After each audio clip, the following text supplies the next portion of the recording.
Ne vous ferez pas l'affront de vous demander si vous avez fêté Halloween? Ah, j'aurais fêté Halloween si j'avais été dans un pays anglo-saxon ou de culture celtique. Mais chez nous, en France et dans l'Europe latine, je ne vois pas ce que cette fête fait et comment elle a pu surtout se développer, prendre autant de place dans nos mœurs. C'est devenu aujourd'hui une opération, non seulement l'opération marketing, c'est devenu un phénomène de société. J'allais dire, ça est en train de se substituer à toute autre forme de festivité à ces moments de l'année. Alors on rappelle que c'est l'automne, c'est le changement de saison. Ça célèbre évidemment les défunts. Nous avons une fête chrétienne qui est la Toussaint. Alors, on rappelle que le 1er novembre, c'est la fête de tous les saints et que le lendemain de novembre, c'est la fête des défunts, c'est-à-dire des gens qu'on aime qui ne sont plus là, à qui on va rendre hommage sur les cimetières en mettant des fleurs, en l'occurrence des chrysanthèmes.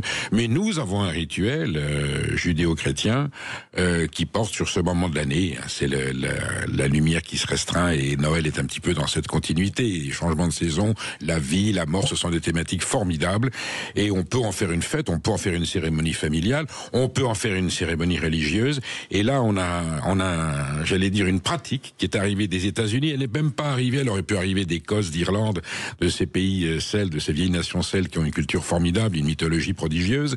Elle est arrivée des États-Unis où c'est devenu une fête commerciale avec des instruments. Je disais l'autre jour qu'on vole les citrouilles maintenant dans les champs pour ne pas avoir à les acheter en grande surface. Et je vois dans les supermarchés.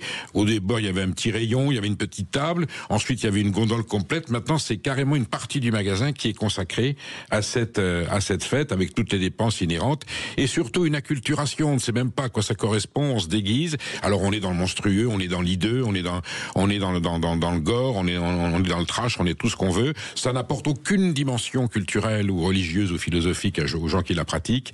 Et au contraire, c'est un conditionnement sordide et qui pousse d'ailleurs, comme ce sont des scènes toujours un peu terrifiantes, ce sont des monstres, ce sont des sorcières, la mort qui règne évidemment avec des instruments et des significations lugubres, et bien ça peut porter à un moment donné à une dérive comportementale. D'ailleurs, je crois que, ma chère Maud, vous avez quelques exemples à nous citer pour dire que Halloween n'apporte pas forcément la sérénité et la tranquillité. Non, pas toujours. La fête a viré au drame dans certaines régions en France, dans les Pyrénées-Atlantiques par exemple. Une fusillade a éclaté dans une épicerie le soir d'Halloween après une dispute. Alors, est-ce que c'était lié à une histoire de pénurie de bonbons? L'enquête nous le dira. À Villejuif, dans le Val-de-Marne, 6 adolescentes ont été attaquées à l'acide en pleine rue, alors qu'elles rentraient de leur chasse aux bonbons.